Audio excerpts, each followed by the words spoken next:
Olá, eu sou o Rony e decidi falar definitivamente sobre o Ocupa Rio, sobre o fenômeno Occupy, o que eu chamo de fenômeno Occupy. Eu resolvi fazer isso porque assim, eu fiquei muito animado com a história toda e acho que com ótimas razões que eu vou explicar. Só que eu acho que eu não consegui explicar por que eu fiquei tão animado. Eu não fiquei animado especificamente com essas pessoas, com essas ocupações, eu não acho que aquela ocupação Wall Street vai durar para sempre, que vai mudar o mundo. Não ela, entendeu? Mas eu acho que ela é muito mais um sintoma. Até escrevi um monte de coisa para me orientar aqui, né? É, Lá nos Estados Unidos são milhares de pessoas, aqui no Rio, em São Paulo, tem umas centenas de pessoas em cada acampamento, né? Mas eu pensei numa metáfora para explicar melhor o que eu acho sobre isso e por que eu acho que o movimento de ocupação, o fenômeno Occupy, é tão importante. Imagina assim que a nossa sociedade, nossa civilização, fosse um oceano e cada um de nós fosse uma pequena porção de água, né? Essas porções de água têm uma diferença com o oceano, claro, porque nós somos humanos e nós temos essa tecnologia de comunicação absurda que é a internet e mal começou, ainda vai se tornar muito mais eficiente no futuro.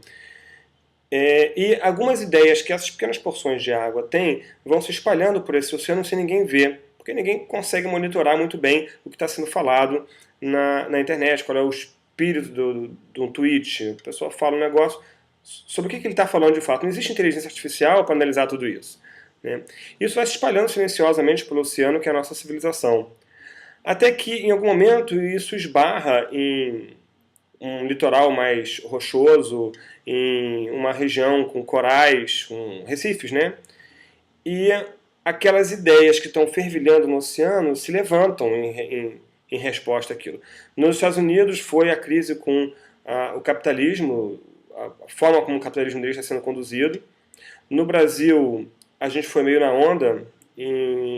Na Europa, o motivo é mais ou menos o mesmo. No Brasil, eu acho que a gente foi meio na onda porque não temos o mesmo problema econômico que os Estados Unidos têm nesse momento, mas temos problema social inegável, nós temos problema político inegável, nós temos problema com a imprensa que é inegável, é, que está todo mundo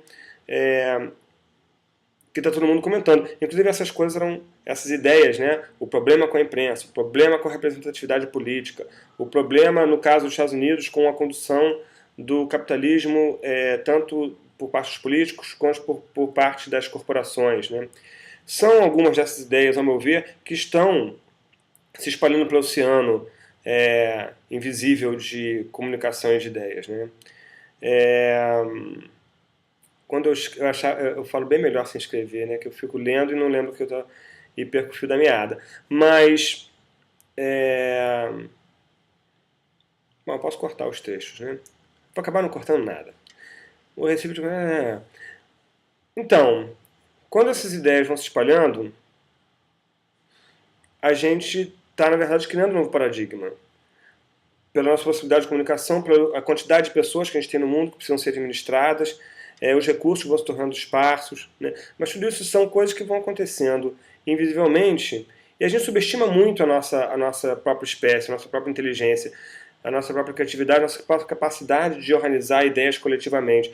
E eu acho que esses agrupamentos, eu não tinha escrito isso antes, esses agrupamentos são uma experiência essencial, assim, brilhante, dessa organização horizontal de pessoas totalmente incompatíveis, totalmente diferentes, muitas vezes incompatíveis. Você tem lá gente muito culta, gente muito sem cultura, gente muito bem intencionada, gente mal intencionada, garanto, com certeza, em todas essas ocupações deve ter gente mal intencionada, não sei em que quantidade, mas com certeza tem. Em que percentual, né? E como que a gente vai lidar com isso? Como é que a gente lida com a constatação, e esse eu acho que é um dos problemas dessas ocupações, de que não estamos divididos em 91, 99 versus 1%, porque esses 1% são vis, ou são piores, ou são maus, né? Simplesmente porque, e aí eu vou falar porque que esse fenômeno me anima tanto, simplesmente porque existem duas naturezas humanas que nos leva a ser competitivos. E eu trabalho muito com essa ideia, há muito tempo que eu venho estudando essa ideia de que nós humanos somos resultado. nós individualmente e nós coletivamente somos resultado dos nossos instintos genéticos. Eu acho que todo mundo tem uma noção do que é genética, evolução, seleção, competitividade, hereditariedade, essas coisas assim, que é genético. Da nossa competição, nós somos levados a competir pelos nossos impulsos genéticos e nós somos levados a competir também pelos nossos impulsos meméticos, que seria mais ou menos, seria exatamente a aplicação da ideia da evolução genética nas ideias, na cultura, na consciência, né? E quando esses movimentos de ocupação aconteceram, com essas demandas, com essa solicitação de mais direito de falar, com essa coisa super exposta, que eles vão para o meio da praça e no blog deles, nos canais de YouTube, eles colocam tanto as qualidades quanto os defeitos que eles estão enfrentando, eles não deixam nada escondido. Nenhum movimento faria isso. Antigamente, o cara manteria lá escondido na praça as tensões que aconteceram. Eles não fazem isso, né? Quando eles vieram com a solicitação de uma democracia mais real, todas essas coisas vão muito ao encontro do que eu vinha pensando, de que outras pessoas vinham pensando a respeito das consequências de uma sociedade hiperconectada que é conduzida tanto pelo instinto genético quanto pelo instinto, né, comportamento, né, vamos dizer, essa competitividade genética e a competitividade memética, né? Isso me deixou muito animado. Quanto aos acampamentos em si, cara, desde o dia 0, dia 15 de setembro aqui no Brasil, que foi quando começou a se planejar, eu não acreditava que isso ia dar certo. Talvez se fossem ocupações relâmpago, se o pessoal chegasse, ocupasse sábado, ficasse sábado e domingo fazendo um monte de coisa, discutindo, atuando junto a ONGs, a grupos sociais que estão lutando, talvez desse certo, mas uma ocupação permanente, não sei se isso tinha como dar certo. No começo foi tudo muito lindo, conheci muita gente, muito legal, ia deixar isso para falar no final, mas tive papos com pessoas cultas e incultas, velhos e jovens. Os mal intencionados, eu acho que eu esbarrei com um ou outro. Eu não vou dizer que são pessoas sensacionais, são mal intencionadas, né? Mas tem muita gente muito legal e muita gente levando aquilo muito a sério.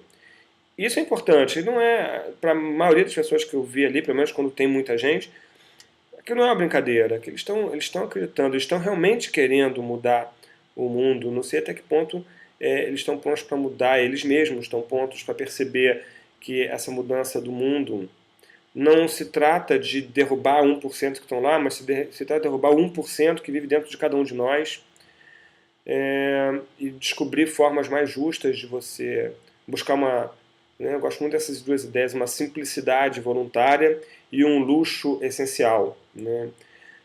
O que é luxo para o ser humano? O que não é o luxo essencial não seria o luxo? Qual é a necessidade real, essencial que nós humanos temos, né? Você precisa ter um iPhone, um iPad, um notebook, um desktop? Dificilmente. Para a maioria das pessoas, eu acho que um tabletzinho barato, Android vai servir, né? Mas a gente tem muitas coisas, porque a gente precisa ter um monte de roupa, um monte de... Essa história para outras ocasiões. Então,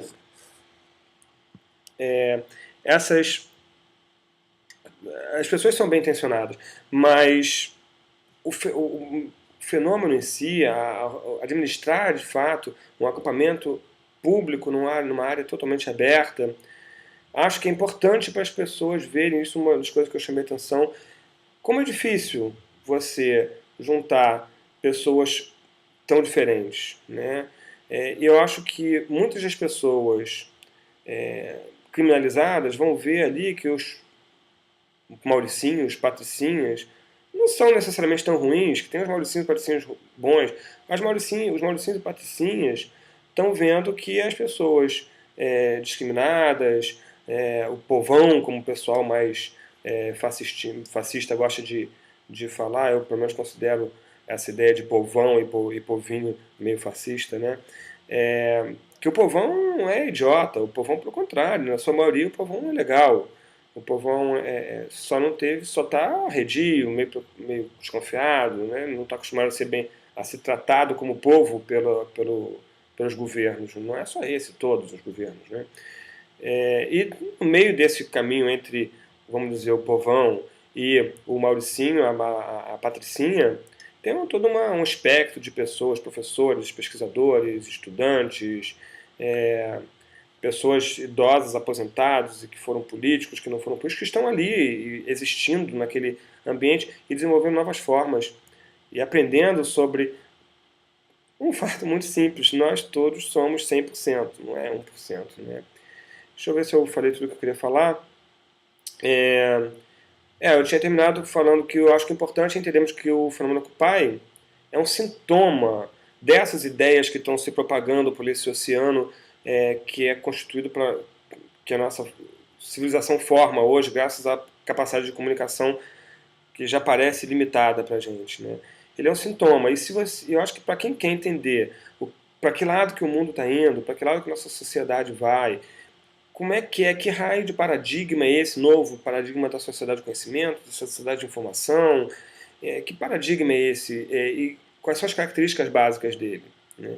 Eu vou deixar na descrição link para alguns posts. Eu escrevi 3 posts sobre o assunto, não gosto de escrever mais de um post sobre o assunto, mas eu estava com dificuldade em descrever o que eu achava do Occupy. Eu acho que dessa vez eu expliquei mais ou menos bem. Vou colocar um link também para uma fala que eu fiz no café22.com.br sobre o movimento Occupy. Talvez tenha algumas coisas diferentes do que eu falei, porque a gente vai mudando de ideia. E vou colocar link para 2 artigos na revista Forbes, porque eu acho que fica só quem é esse maluco que está aqui falando, né? Tem publicação séria que percebeu isso, que eu também modestamente acho que percebi, que esse fenômeno deve ser observado, que é um fenômeno interessante, é importante. Eles chegam a falar que, esse artigo da Forbes, que o movimento Occupy, o fenômeno Occupy é mais importante nesse momento do que o Tea Party, né? Mas vocês vão ver lá o artigo se estiverem interessados. Espero ter me feito entender. E é isso.